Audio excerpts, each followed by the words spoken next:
Olá pessoal, tudo bem com vocês? Vamos começar agora uma série de vídeos falando sobre contratos e a LGPD. Quais as implicações que seriam interessantes vocês analisarem quando forem construir as cláusulas de um contrato que tenha alguma implicação com a Lei Geral de Proteção de Dados.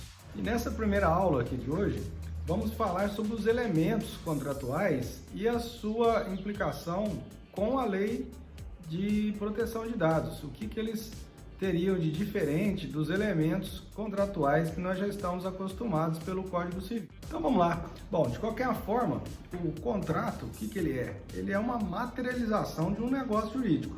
E essa materialização de um negócio jurídico firma-se através de uma relação contratual. Então você tem os sujeitos contratuais ali e eles vão materializar esse negócio.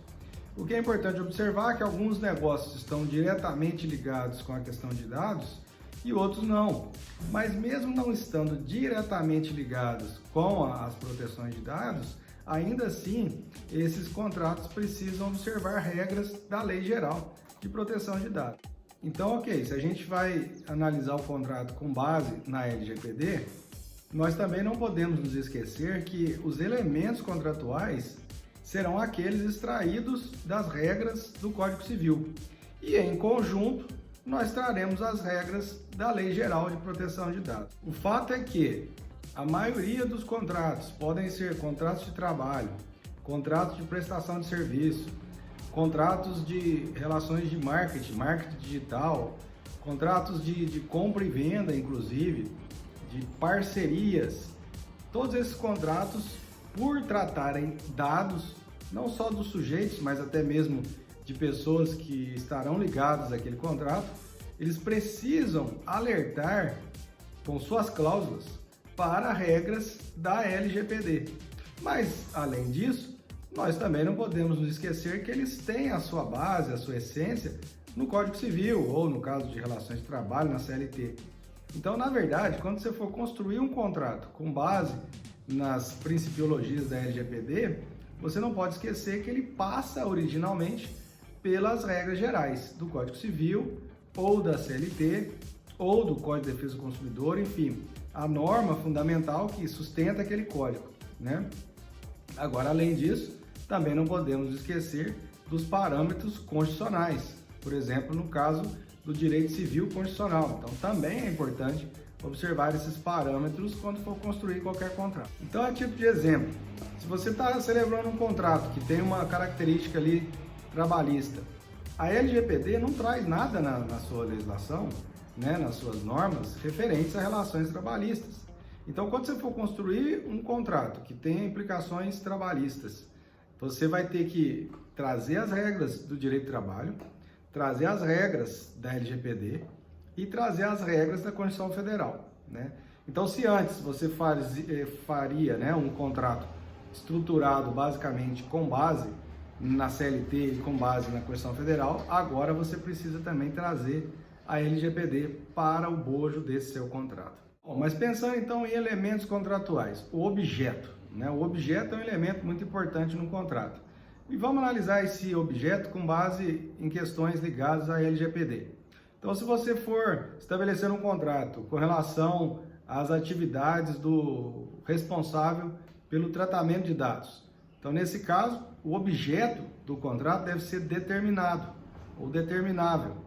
Então, você não pode colocar que as atividades do responsável pelo tratamento de dados vai ser analisada de forma indeterminada. Especificamente, o encarregado de tratamento de dados. Então, você não pode estabelecer as atividades dele, por exemplo, num contrato, de forma indeterminada, porque o objeto, por regra geral do Código Civil, ele é determinado. O objeto também tem que ser lícito, então tem que ser determinado, tem que ser possível e tem que ser lícito. Então você também não pode estabelecer obrigações de tratamento de dados ali que sejam referentes a contrabando, a descaminho ou a qualquer conduta que envolva atos ilícitos, atos vedados pela legislação brasileira.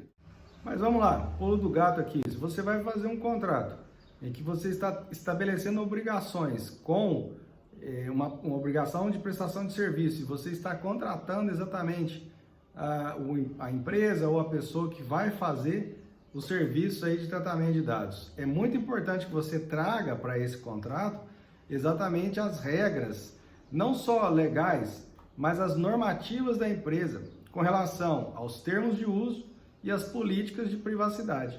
Então é importante você trazer isso para o contrato, exatamente para que o contratante, aquele prestador de serviço, já esteja comprometido com essas regras e, em caso de descumprimento das mesmas, para que ele possa responder, inclusive, com a reparação de danos que venha a causar por culpa ou dolo.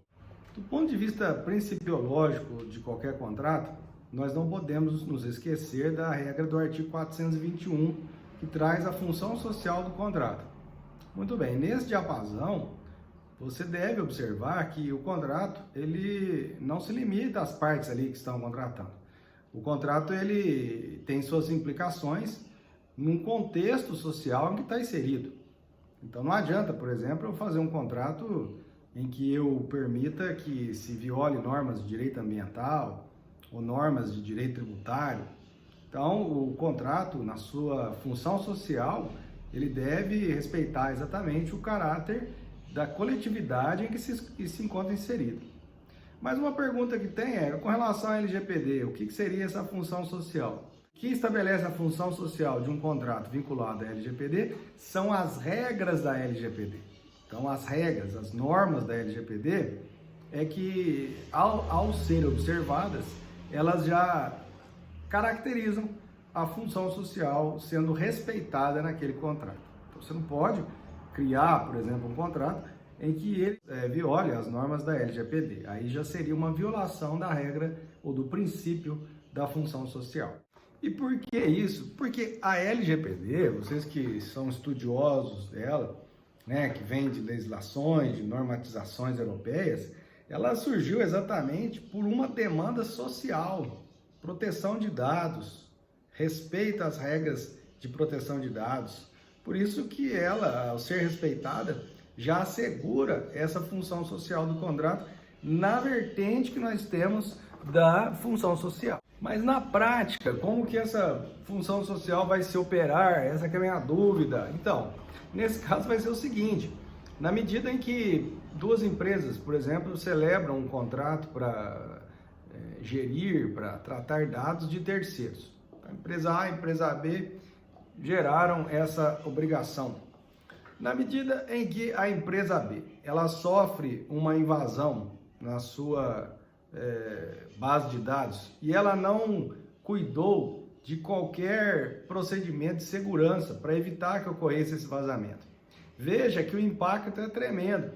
Por exemplo, para um sujeito C lá, que é um terceiro, e que esse dado foi tratado, né? Ele foi entregue à empresa A, que entregou para a empresa B para tratar, e acabou tendo consequências extremamente prejudiciais.